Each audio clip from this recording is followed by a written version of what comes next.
So, Deb, tell me where we are right now. What are we doing right now? Okay, so where we physically are right now is in the intensive care unit.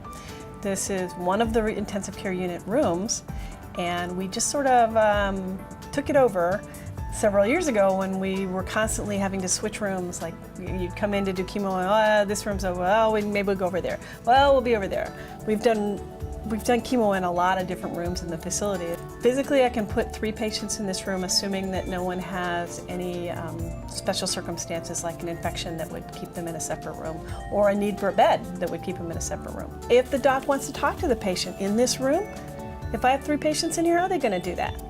So in our space, we'll have that separate space. Doc can talk to the patient, they will look at something if they need to. If they need to do a full examination, they could, and they'd have that separate space to do it. Maybe I have a patient that's really, really sick, can't really sit in a chair, needs to lay in a bed. If I put a bed in here, you can't move. Gotcha. Right? Okay. So that space will have space for chairs and a space for a separate chair, separate bed, its own space, but connected.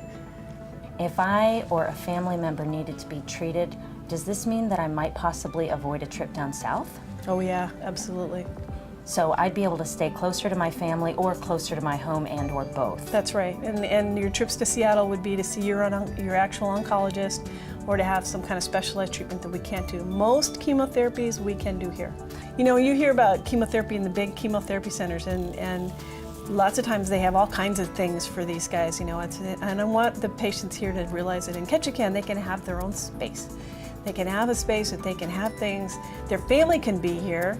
I mean, and there's times when I have patients who maybe have 4 or 5 family members, maybe 6 family members. And there'll be space for that.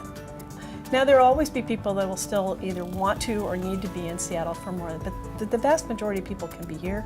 If they want to be here, we can be here for that. I spent almost 4 months, I think it was, down south first started in Florida, where I had emergency surgery and discovered I had cancer. And then we flew into Seattle to the Fred Hutchinson Center and was cared for there. And it was expensive staying there, eating and having a car and all of that. It was very expensive to be there for that period of time.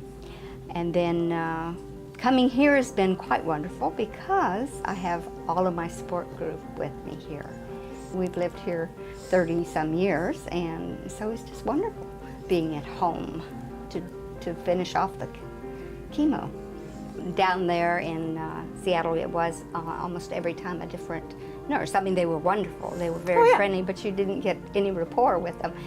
Where here, we do. I think that people will tell you things if you know them well, where they might not tell somebody they don't know. So something that they're having a problem with that they might keep to themselves, that I might really want to know.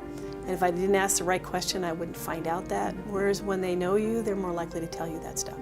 It's like a little support group going on in here, and there's, well, you know, I have this problem with, or you know, my son thinks this, my daughter thinks this, my husband thinks that, well, I think this, what were you doing?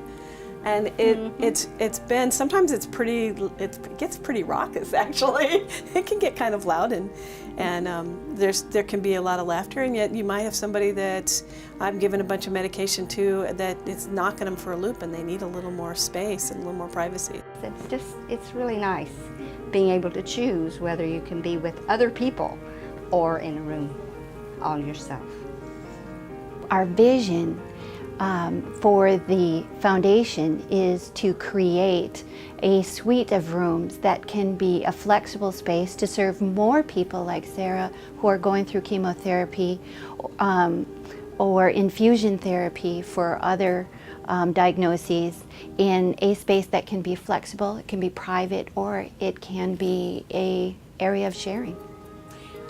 The annual projects that we've chosen to fund usually range from anywhere from $55,000 all the way up to $400,000, $500,000. And sometimes those are funded over a multiple of years.